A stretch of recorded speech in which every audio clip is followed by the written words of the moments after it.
लड़ाई हुआ है, जो हम कैंप में भी जाकर देखा, जवानों से भी रूबरू हुआ।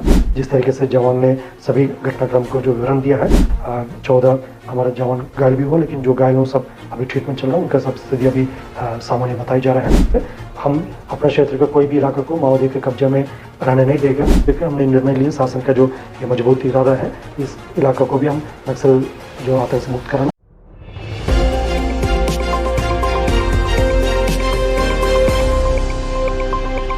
माओवादियों के मोस्ट वांटेड कैडरों को घेरने और प्रभावित क्षेत्रों को नक्सल मुक्त करने के लिए सुरक्षा बलों की नई नीति तैयार।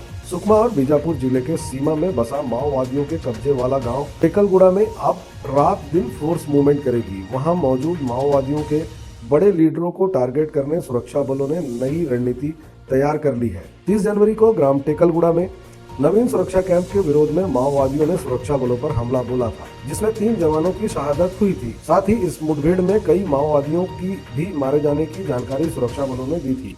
वहीं इस घटना के बाद सुरक्षा बलों के जवानों ने शहीद जवानों का बदला लेने का मन बना लिया और सुरक्षा बलों ने पीएलजी बटालियन 1 का खात्मा करने की प्लानिंग पूरी तरह तैयार कर ली। सबसे पहले सुरक्षा बल के जवानों ने पूरे इलाके को अपने कब्जे में लेकर बड़ा ऑपरेशन चलाने की योजना बनाई है। वहीं घटना के बीते दिनों सुरक्षा बलों के आला अधिकारियों ने जवानों के साथ टेकलगुड़ा में जाकर बैठक ली और माओवादियों के खिलाफ बड़ा ऑपरेशन चलाकर हिडमा सहित कई बड़े माओवादियों को टारगेट करने की योजना बना ली। वहीं मामले पर बस्तर आईजी ने कहा कि माओवादी वाले इलाकों में फोर्स का मूवमेंट बढ़ाया जाएगा और कोई भी इलाका नहीं छोड़ा जाएगा। टेकलगुड़ा माओवादियों का गढ़ माना जाता है।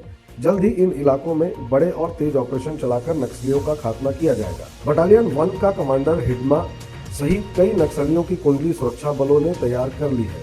साथ ही इन क्षेत्रों में नक्सलियों के दहशत के चलते शासन प्रशासन के द्वारा चलाई जाने वाली योजनाएं ग्रामीण तक नहीं पहुंच पा रही हैं, जिसके चलते आज भी यह गांव विकास से कोसों दूर है। सुरक्षा बल के जवानों द्वारा विशेष अभियान चलाकर पूरे क्षेत्र को अब नक्सल मुक्त किया जाएगा। सुरक्षा बलों के जवानों के द्वारा विशेष अभियान चलाकर पूरे क्षेत्र को अब नक्सल मुक्त किया जाएगा और शासन प्रशासन से मिलने वाली पूरी योजनाओं को ग्रामीणों के बीच पहुंचाई जाएगी, जिससे इन क्षेत्रों का तेजी से विकास होगा और पूरा क्षेत्र नक्सल मुक्त होगा।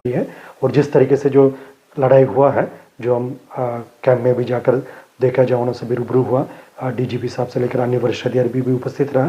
जिस तरीके से जवान ने सभी घटनाक्रम को जो विवरण दिया है, उससे प्रतीत हो रहा था माओवादियों का, क्योंकि पीएलजी बटालियन का ये गढ़ माना जाता इलाका है और उस इलाके में हम धीरे धीरे आगे बढ़ते हुए अभी उनके कोर क्षेत्र में पहुंच गए थे। इसलिए लड़ाई का जो इंटेंसिटी काफ़ी ज़्यादा रहा और आने वाले समय में भी उन इलाका में हमको एक हाई इंटेंसिटी लड़ाई को देखने के लिए मिलेगा। लेकिन हमारा जवान और हमारा जो फोर्सेस ये सब मुकाबले के लिए मानसिक रूप से भी और जो तैयारी हमको करना चाहिए फायर पावर के हिसाब से और अन्य जो टेक्नोलॉजिकल तरीके से जो भी हमको तैयारी करना, तो सब तैयारी कर गई है। और इस टाइप का जो काफ़ी एक हाई इंटेंसिटी जो मुठभेड़ के बावजूद हमारे जवानों ने काफ़ी बहादुरी से मुकाबला किया। दुर्भाग्यवश हमारे 3 जवानों को शहादत भी हुआ, 14 हमारा जवान घायल भी हुआ, लेकिन जो घायल हो सब अभी ट्रीटमेंट चल रहा है, उनका सब स्थिति अभी सामान्य बताई जा रहा है।